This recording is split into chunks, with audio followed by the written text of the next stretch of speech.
Bapak Ibu yang kami hormati, tadi dikatakan peserta PBI yang ditanggung oleh APBN 96,5 juta sekian begitu, dan kemudian tadi disampaikan oleh Pak Dolfi, pimpinan dari Komisi 11, sebetulnya ada 146 juta yang telah diputuskan penerima PBI dengan anggaran 58,9 triliun. Pertanyaan pertama saya adalah kenapa masih harus ada, tadi dari fraksi PKB mengatakan kenapa harus ada yang masih dibebankan pada APBD? Pada APBD dengan total kepesertaan data tadi disampaikan per bulan Februari ada 47.392.788 orang masih dibebankan kepada APBD. Padahal di dalam APBN sudah diamanatkan 146 juta dan yang telah dialokasikan 96,515 juta. Artinya keseluruhan peserta PBI saat ini adalah 143.908.093 peserta. Dikalikan jumlah penduduk Februari saat ini, kalau di googling, ini juga datanya belum pasti, tapi anggaplah benar 287,041161 jiwa. Artinya dengan prinsip yang tadi sasaran utama penerima bantuan iuran, dari 143,98 juta jiwa, artinya jumlah penduduk miskin Indonesia saat ini 50,31%. Bapak Menteri Keuangan, tentu ini bukan kondisi yang baik-baik saja. Baik, terima kasih. Saudara Rike. Baik, terima kasih. Assalamualaikum warahmatullahi wabarakatuh. Salam sejahtera untuk kita semua. Om Swastiastu, Namo Buddhaya, salam kebajikan, rahayu. Yang saya hormati Wakil Ketua DPR RI Profesor Sufmi Dasko, Ibu Sari dan Bapak Saan Mustafa. Yang kami hormati pimpinan Komisi 8, Komisi 9 dan Komisi 11. Yang kami hormati Menteri Bappenas Republik Indonesia, Menteri Keuangan, Menteri Sosial, kemudian Menteri Kesehatan dan BPS Republik Indonesia. Terima kasih untuk kesempatannya. Saya tidak ada di komisi terkait, tapi saya diundang. Terima kasih karena sekarang di Komisi 13 tentu soal sistem jaminan sosial nasional adalah soal HAM warga negara yang dimandatkan juga dalam peraturan di nasional kita maupun dalam peraturan internasional. Nah, oleh karena itu menurut saya kita kembali sedikit pada Undang-Undang 40 2004 yang mengamanatkan adanya kenapa kita bisa ada BPJS sekarang ini. Undang-Undang tentang SJSN ada prinsipnya 7, Undang-Undang kegotong royongan, kemudian prinsip nirlaba, keterbukaan, kehati-hatian, akuntabilitas, portabilitas, dan kepesertaan wajib. Lalu kemudian lahirlah Undang-Undang BPJS 25 Oktober 2011. Saya dengan Ibu Putisari berjuang waktu itu di Komisi 9. Kami sama-sama dalam keadaan hamil. Disahkan di paripurna DPR pada tanggal 25 Oktober 2011 dengan Undang-Undang nomor 24 tahun 2011. Undang-undang ini lahir tidak dengan mudah, Bapak Ibu yang kami hormati. Undang-undang ini bertahun-tahun kami perjuangkan. Dan kemudian lahirlah PP nomor 75 tahun 2021 tentang pelaksanaan program PBI Jaminan Kesehatan dengan sasaran utamanya fakir miskin, masyarakat tidak mampu, kelompok rentan yang ditetapkan oleh pemerintah. Dan saya teringat bahwa apa yang disampaikan oleh Presiden Prabowo pada saat pelantikan di paripurna DPR, bahwa tidak menginginkan lagi adanya kebijakan yang tidak berbasis pada data faktual atau berbasis hanya pada data statistik yang terindikasi tidak sesuai dengan kebutuhan real dan kondisi real rakyat Indonesia.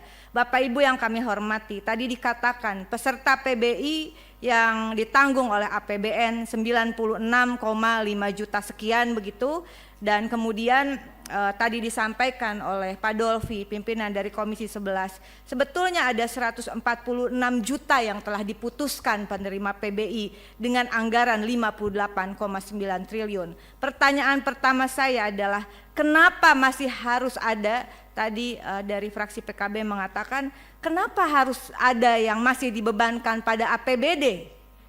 pada APBD dengan total kepesertaan data tadi disampaikan per bulan Februari ada 47.392.788 orang masih dibebankan kepada APBD. Padahal di dalam APBN sudah diamanatkan 146 juta dan yang telah dialokasikan 96,515 juta. Artinya keseluruhan peserta PBI saat ini adalah 143.908.093 peserta. Dikalikan jumlah penduduk Februari saat ini, kalau di googling, ini juga datanya belum pasti, tapi anggaplah benar 287,041161 jiwa.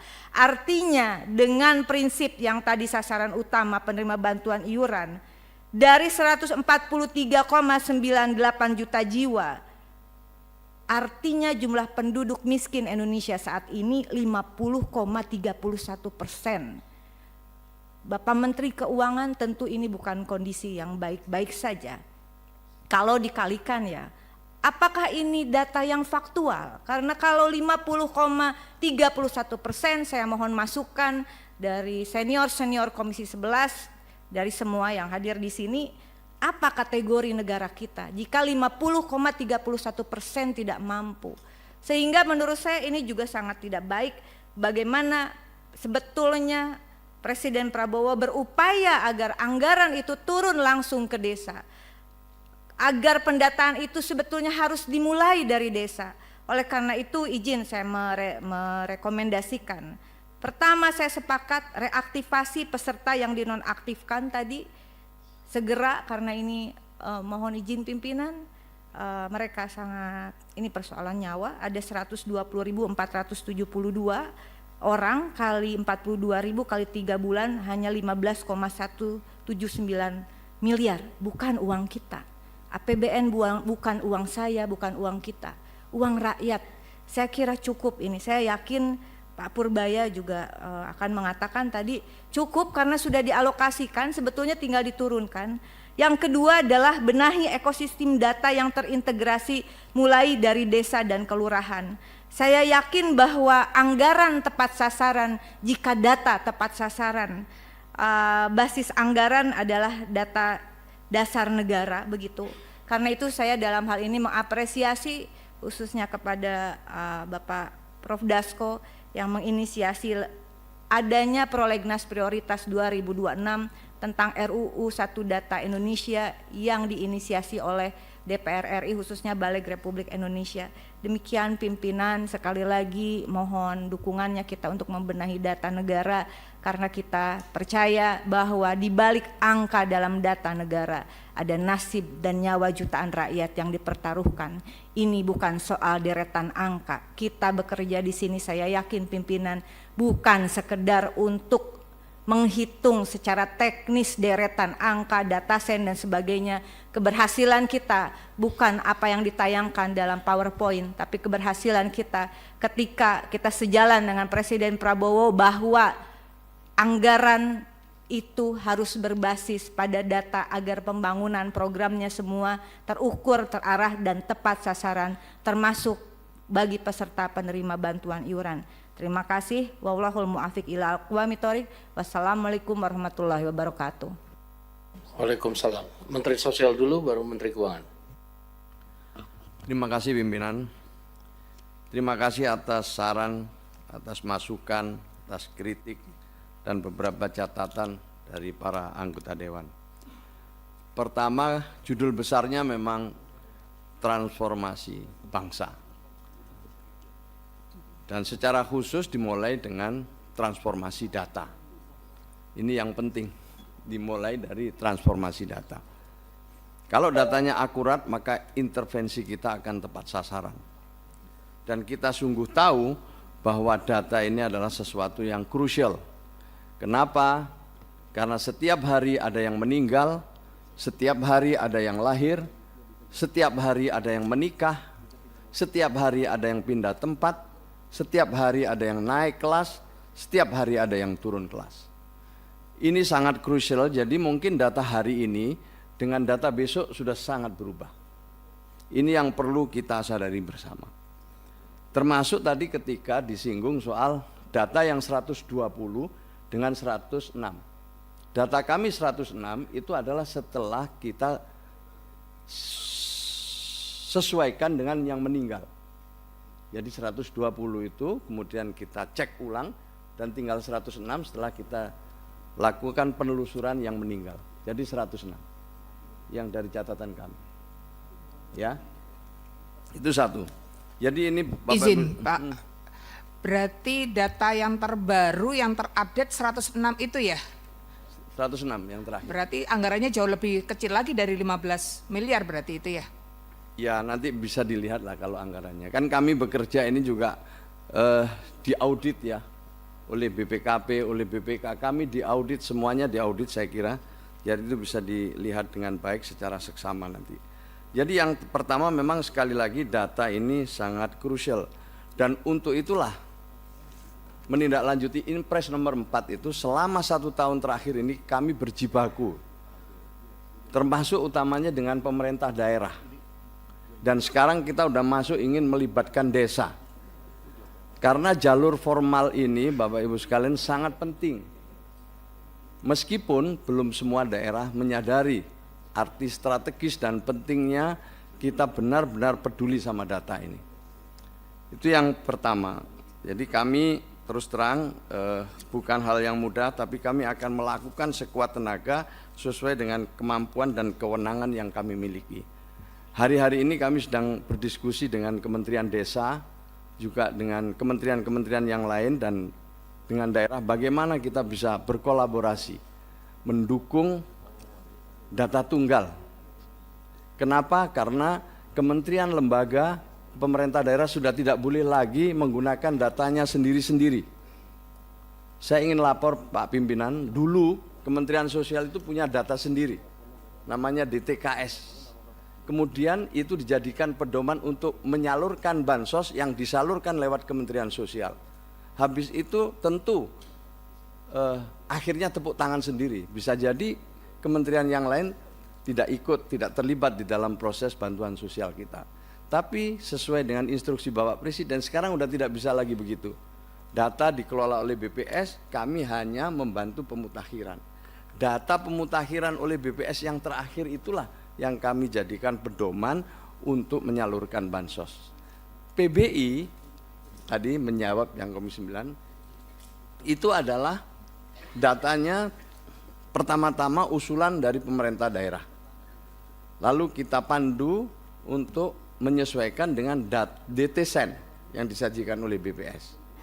Lalu mereka mengusulkan dan kembali lagi pada akhirnya kita adalah berpedoman pada alokasi. Alokasinya yang sekarang ya, alokasinya adalah 96,8 juta. Itu adalah alokasi yang sama dibanding tahun yang lalu. Tahun yang lalu dengan tahun sekarang itu sama alokasinya, tidak ada perubahan.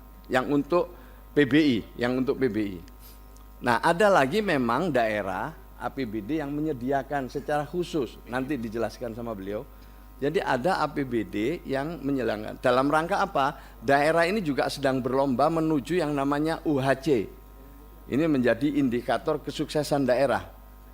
Universal Coverage Health Coverage. Ini adalah daerah yang seluruh warganya telah menjadi peserta BPJS Kesehatan. Sehingga ketika kita membagi alokasi itu juga menyesuaikan dengan kondisi daerah. Jadi ada yang fiskalnya kuat, mereka sudah semuanya ditanggung. Seperti kota Surabaya, beberapa kota yang lain ya, yang kecil-kecil itu biasanya sudah UHC. Memang tidak mudah itu, nanti dijelaskan sama Menteri Kesehatan lebih detail. Nah, dengan alokasi 96,8 juta itu kita mendapatkan warisan dari sebelum tahun 2004 itu ada alokasi yang sudah dibagi di daerah-daerah itu. Ada yang sangat banyak, ada yang sangat kecil, macam-macam. Sehingga kita mencoba membuat rumus baru dengan menyesuaikan tingkat persentase kemiskinan daerah. Itu tadi tolong kalau bisa ditayangkan, ini saya kira penting untuk dipahami bersama bahwa kami membagi dengan menggunakan rumus. rumusnya adalah persentase kemiskinan di setiap daerah supaya sehingga nanti dirasa lebih adil. Jadi kita bagi, setelah itu kita jadikan patokan untuk membagi alokasi BPJS Kesehatan.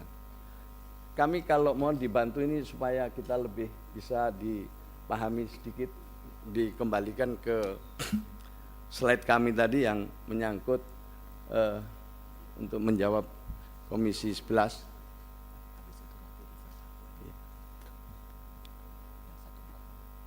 Ya nanti setelah ini langsung sambil menunggu slide Bapak Ibu sekalian,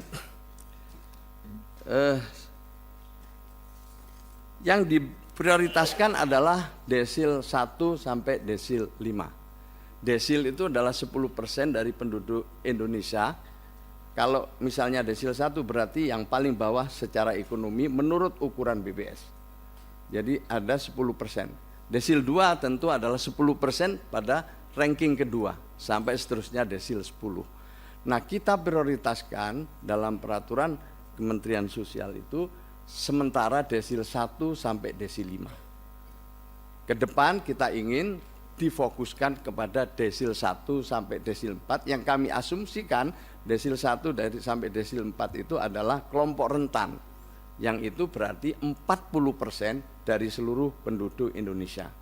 Tapi karena kita harus akui data ini belum sepenuhnya akurat, kita masih beri kelonggaran supaya transformasinya itu landai, ya, transformasinya itu landai.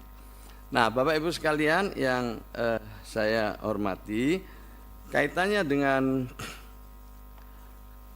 yang disampaikan soal antisipasi terhadap kelompok-kelompok yang memerlukan layanan secara terus-menerus, seperti termasuk yang cuci darah itu, kami sudah menindaklanjuti hasil rapat kita tahun 2025 di Komisi 9 dengan menerbitkan keputusan menteri.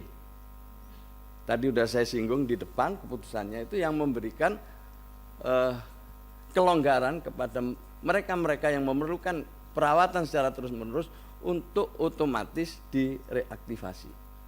Jadi keputusan menterinya sudah ada. Ini Pak Ketua Komisi 11, ini rumus kami yang merah itu rumus kami.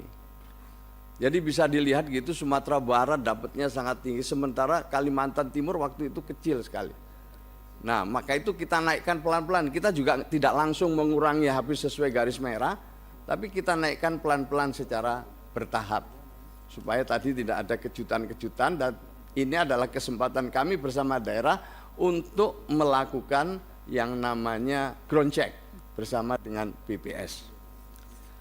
Kemudian berikutnya yang ingin kami sampaikan, bahwa saya kira usulan sangat baik dari Pak Menteri Kesehatan, didukung oleh Menteri Keuangan dan didukung oleh Bapak Ibu sekalian, bagaimana selama 2-3 bulan, khusus yang penyakit kronis tadi adalah 3 bulan, tapi yang normal 2 bulan berlakunya setelah kami tanda tangani. Ini juga akan memudahkan BPJS. Insya Allah segera akan kami proses. Subscribe, share, like, and comment. Subscribe, share, like, and comment. Subscribe, share, like, and comment. Subscribe, share, like, and comment. Subscribe, share, like, and comment.